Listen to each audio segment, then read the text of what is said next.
Hello दोस्तों, स्वागत है आप सभी विद्यार्थियों का हमारे यूट्यूब चैनल स्टडी समागम पर। देखिए साथियों, आज के इस वीडियो में मैं आप लोगों के लिए एक ऐसी वैकेंसी के बारे में बताने वाला हूं जिस वैकेंसी के बारे में साथियों वैसे तो आप सभी विद्यार्थियों को पता है, लेकिन साथियों उस वैकेंसी के अंदर ही एक अलग से और वैकेंसी निकल के आई है जिन वैकेंसी के अंतर्गत आपको फॉर्म अप्लाई कर देना चाहिए। देखिए साथियों, टोटल इसमें जो पद रहने वाले हैं वो 1801 इसमें पद रहने वाले हैं। लेकिन साथियों पूरी डिटेल से चर्चा करने से पहले मैं आपको ईएमआरएस की वैकेंसी के संबंध में कुछ अपडेट और दे देता हूं। देखिए साथियों, आपको पता होगा ईएमआरएस की वैकेंसियां अक्सर आती रहती है, यानी कि एकलव्य मॉडल रेजिडेंशियल स्कूल में। लेकिन साथियों इसकी जब वैकेंसी आती है तो उसमें जो योग्यता मांगते हैं ना दोस्तों, तो उस योग्यता का क्राइटेरिया हर एक जो कैंडिडेट होता है वो फुलफिल नहीं कर पाता है, क्योंकि साथियों उसमें कभी किसी का एक्सपीरियंस सर्टिफिकेट मांग लेते हैं तो कभी किसी का एक्सपीरियंस सर्टिफिकेट मांग लेते हैं। लेकिन ये जो वैकेंसी मैं लेके आऊँ ना साथियों, इन वैकेंसी में बिल्कुल सेपरेट 12th मांगी गई है, यानी कि यदि आप लोगों ने 12th पास कर रखी है तो दोस्तों आप लोग इसमें अप्लाई कर सकते हो। इसके अलावा साथियों यदि आप लोगों ने 12th के साथ साथ स्नातक कर रखी है तो और भी अच्छी बात है, क्योंकि दोस्तों मैं इस वैकेंसी के अंतर्गत स्नातक वाले अभ्यर्थियों के लिए भी बताने वाला हूं कि आप लोग किस में अप्लाई कर सकते हो। देखिए साथियों, जिन विद्यार्थियों ने 12th भी कर रखी है और स्नातक भी कर रखी है तो आप लोग दोनों वैकेंसी में अप्लाई कर देना, यानी कि जो वैकेंसी 12th से निकाली गई है तो उनमें भी अप्लाई कर देना और जो वैकेंसी स्नातक से निकाली गई है तो उनमें भी अप्लाई कर देना। देखिए साथियों, ये आप लोगों के लिए मैं बेहतरीन मौका लेके आया हूं, क्योंकि दोस्तों इसमें एक तो आप लोगों के लिए जो एग्जाम सेंटर आएगा ना, वो एग्जाम सेंटर अपने ही राज्य के अंतर्गत आएगा। और इसके अलावा साथियों आप लोगों की जब इसमें जॉब लोकेशन चूज करवाई जाएगी ना, यानी जब आप लोगों की ड्यूटी लगेगी तो दोस्तों आप लोगों की अपने ही राज्य के अंतर्गत ड्यूटी लगने के 99% चांस रहते हैं, ठीक है ना। सी के साथियों ईएमआरएस की जितनी भी वैकेंसी आती है उसमें जितने भी कैंडिडेट फॉर्म अप्लाई करते हैं उन सभी कैंडिडेट को दोस्तों अपने ही स्टेट के अंतर्गत जॉब दिलाने के लिए कोशिश करते हैं, क्योंकि वो कैंडिडेट अपने स्टेट की लैंग्वेज से अच्छी तरह से वाकिफ होता है। इसलिए साथियों ईएमआरएस की ये कोशिश होती है कि उस कैंडिडेट को अपने ही राज्य के अंतर्गत कहीं ना कहीं जॉब मिल जाए, ठीक है ना। इसलिए साथियों आप लोग इसमें अप्लाई जरूर कर देना। और पदों की संख्या साथियों अच्छी खासी है, 1801 पद निकाले गए हैं। अब आप लोग ये सोच रहे हैं सर आप तो ऐसे ही बता रहे हो, हमको नोटिफिकेशन दिखाइए। देखिए साथियों, नोटिफिकेशन दिखाऊंगा, जैसा कि आप लोगों को पता है कि मैं अपने हर वीडियो में नोटिफिकेशन दिखाता हूं, लेकिन दोस्तों नोटिफिकेशन मैं आपको वीडियो के बीच में बताऊंगा, ठीक है ना। जैसे हम वीडियो में आपको इसके बारे में डिटेल से समझाऊंगा इस वैकेंसी के संबंध में, तो दोस्तों मैं आपको उसका नोटिफिकेशन भी बता दूंगा। इसके लिए आपको थोड़ा सा धैर्य रखना पड़ेगा और वीडियो को बिना स्किप किए एंड तक देखना पड़ेगा। साथ में दोस्तों मैं आप लोगों से इतना निवेदन भी करना चाहूंगा, यदि आप लोग हमारे चैनल पर पहली बार करें तो प्लीज चैनल को सब्सक्राइब कर देना, वीडियो को लाइक करके अपने दोस्तों के साथ शेयर कर देना। देखिए साथियों, चलिए स्टार्ट करते हैं इस वैकेंसी की डिटेल को, एक एक पॉइंट को समझते हैं। यदि आपको कहीं पर भी समस्या आती है तो दोस्तों आप लोग मेरे कमेंट बॉक्स में कमेंट कर देना, ठीक है ना। अब देखिए साथियों, मैं आपको नोटिफिकेशन तो दिखाऊंगा ही, लेकिन साथियों इसके साथ साथ मैं आप लोगों के लिए दोस्तों एप्लीकेशन फॉर्म भरने के लिए लिंक भी डाल दूंगा, ठीक है। आप लोग उस लिंक पे क्लिक करके आप लोग डायरेक्ट ही एप्लीकेशन फॉर्म अप्लाई कर देना, ठीक है ना। और सबसे अच्छी बात यह दोस्तों, आप लोग ई मित्र के माध्यम से भी इस फॉर्म को अप्लाई कर सकते हो, और इसके अलावा दोस्तों आप लोग अपने फॉर्म से भी इसको लगा सकते हो, यानी सॉरी अपने मोबाइल से भी इस फॉर्म को लगा सकते हो, ठीक है ना।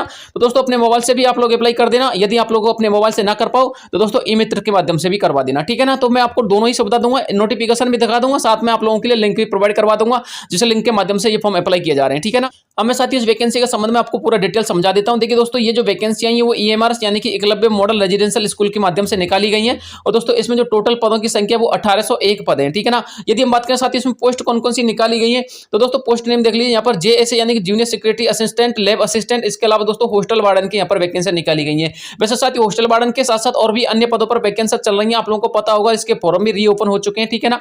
यानी कि इसी के नहीं हुआ साथियों, इसके अंतर्गत और भी वैकेंसी निकाली गई है एमआरएस ने, तो दोस्तों उसके फॉर्म भी रीओपन हो चुके हैं। लेकिन साथियों मैं ईएमआरएस की इन वैकेंसी की बात करूं तो दोस्तों इन वैकेंसी के फॉर्म चल रहे हैं साथियों, और इनके जो वैकेंसी की लास्ट डेट है दोस्तों वो 19 अक्टूबर इनकी वैकेंसी की लास्ट डेट है, ठीक है ना। तो साथियों इसमें आप लोग 19 अक्टूबर तक अप्लाई कर देना।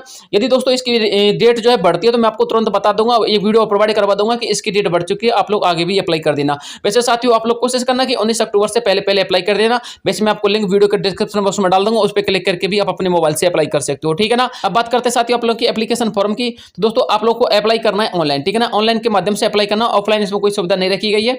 इसके अलावा दोस्तों फॉर्म फीस की यदि हम बात करें तो दोस्तों जो हमारे ओबीसी ईडब्ल्यूएस जनरल कैंडिडेट हैं उनके लिए 1000 रुपये यहाँ पर फॉर्म फीस रखी गई है, मैं आपको पहले ही बता दे रहा हूँ। और इसके अलावा दोस्तों साथियों हमारे एससी एसटी और पीडब्ल्यूडी के जो कैंडिडेट है उनके लिए 0 फीस रखी गई है, ठीक है ना। इसके अलावा साथियों यदि हम बात करते हैं इसमें कौन कौन से कैंडिडेट फॉर्म भर सकते हैं, तो दोस्तों ऑल इंडिया कैंडिडेट्स इसमें फॉर्म लगा सकते हैं, यानी कि हमारे संपूर्ण भारत के अंतर्गत जितने भी कैंडिडेट और किसी भी स्टेट के कैंडिडेट है तो दोस्तों आप लोग इसमें फॉर्म लगा सकते हो, ठीक है ना। वैसे दोस्तों इसकी कट ऑफ बहुत कम जाती है, मैं आपको आप लोग इसमें इसी तरीके से तैयारी करते हो तो आप लोग इसमें सिलेक्शन ले सकते हो। ठीक है, अब बात करते हैं साथियों आप लोगों के एग्जाम सेंटर की। तो दोस्तों जो आप लोगों का एग्जाम सेंटर रहने वाला है वो अपने ही राज्य में आप लोगों का एग्जाम सेंटर रहेगा, इस बात को भी आप ध्यान में रखिएगा।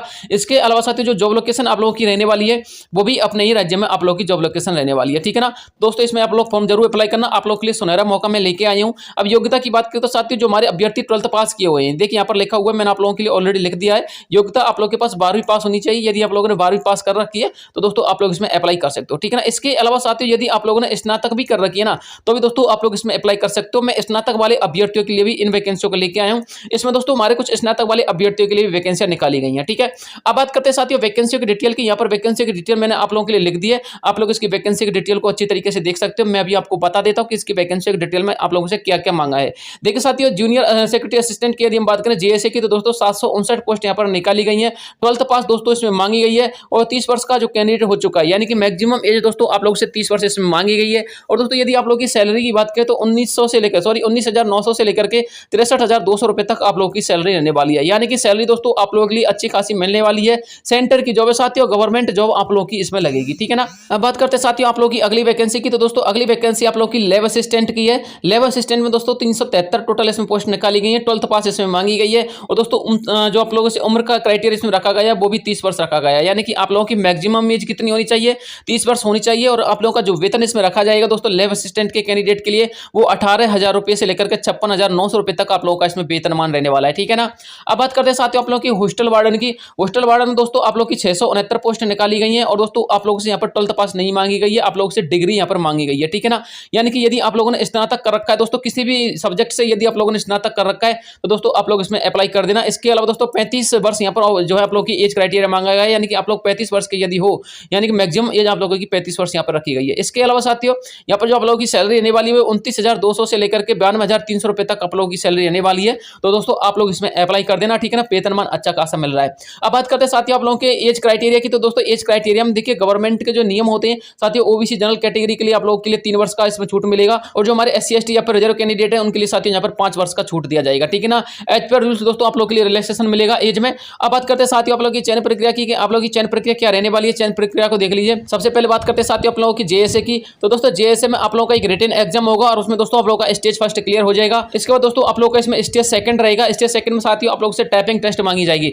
टाइपिंग टेस्ट में दोस्तों आप लोगों से इंग्लिश की जो टाइपिंग मांगी जाएगी वो 35 वर्ड पर मिनट होनी चाहिए और हिंदी की टाइपिंग दोस्तों आपकी 30 वर्ड पर मिनट होनी चाहिए। ठीक है ना, और देखिए साथियों टाइपिंग की बात ऐसी है आप लोग 2 महीने में आराम से टाइपिंग कंप्लीट कर सकते हो। ठीक है ना, टाइपिंग को आप ज्यादा बड़ा इश्यू ना बनाइएगा। यदि आप लोग इसमें फॉर्म अप्लाई करना चाहते हो तो अप्लाई कर देना। इसमें साथियों टाइपिंग का कोई ज्यादा बड़ा इश्यू नहीं है। 30 वर्ड पर मिनट और 35 वर्ड पर मिनट टाइपिंग मांगी गई है, आराम से दोस्तों आप लोग इसको क्वालिफाई कर सकते हो। ठीक है ना, ये साथियों आपके जेएससी की पोस्ट है। एक इसमें रिटन एग्जाम है, एक इसमें जो है साथियों टाइपिंग टेस्ट है। इसके अलावा साथियों आप लोग का जो अगला स्टेज रहने वाला वो डॉक्यूमेंट वेरिफिकेशन का, उसके बाद दोस्तों मेडिकल रहने वाला है। ठीक है ना, और ये सारी की सारी कंप्लीट स्टेज हो जाएंगी तो दोस्तों आप लोग की इसमें ज्वाइनिंग हो जाएगी, आप लोग इसमें जॉब लग जाओगे। ठीक है, अब बात करते हैं साथियों आप लोगों की सेकंड पोस्ट के लिए लेबर असिस्टेंट और हॉस्टल वार्डन के लिए। तो देखिए साथियों लेबर असिस्टेंट और हॉस्टल वार्डन में आप लोगों का सिंपल सा मेथड है, स्टेज फर्स्ट रहने वाला है, रिटन एग्जाम आपका होगा। इसमें साथियों एक एग्जाम होगा बस। ठीक है ना, इसमें आपको और कुछ नहीं करना है, यानी कि ओनली आप लोगों का एक एग्जाम रहेगा, रिटन एग्जाम। इसके अलावा साथियों आप लोगों का कोई भी इसमें स्किल टेस्ट नहीं रहने वाला है, इस बात को भी आप कंफर्मली समझ लीजिएगा। ठीक है ना, इसका दोस्तों आप लोग का अगला पॉइंट रहेगा इसमें डॉक्यूमेंट वेरिफिकेशन का और मेडिकल का रहेगा। ठीक है, यानी कि आप लोगों का जब रिटन एग्जाम क्लियर हो जाएगा तो आप लोगों से डॉक्यूमेंट वेरिफिकेशन करवाया जाएगा और मेडिकल